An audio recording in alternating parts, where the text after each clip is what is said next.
Dobrý deň, milí diváci, vítam vás pri obrazovkách.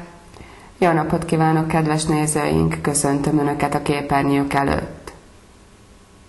Na začiatku týždňa sme mohli byť svedkami výstredného počasia spestreného lejakom, búrkou a miestami aj krupovitím.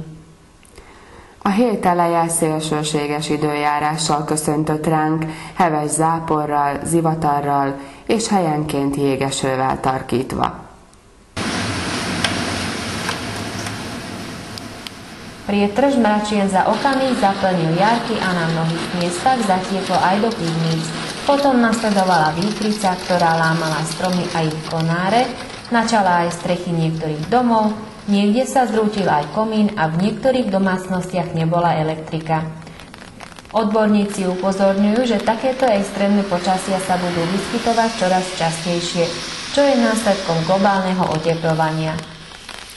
A felhőszakadásszerű esőzés pillanatok alatt megtöltötte az árkokat, és sok helyen a pincékbe is betódult. Az ezt követő orkánerejű szél fák ágait tördelte, sőt fákat tört ketté, tetőket bontott meg, volt, ahol egy kéményt is ledöntött, a villanyomszolgáltatás is néhány helyen sokáig szünetelt. A szakemberek figyelmeztetnek, hogy az ehhez hasonló szélsőséges időjárásban gyakrabban lesz részünk, és mindez a globális felmelegedés következménye.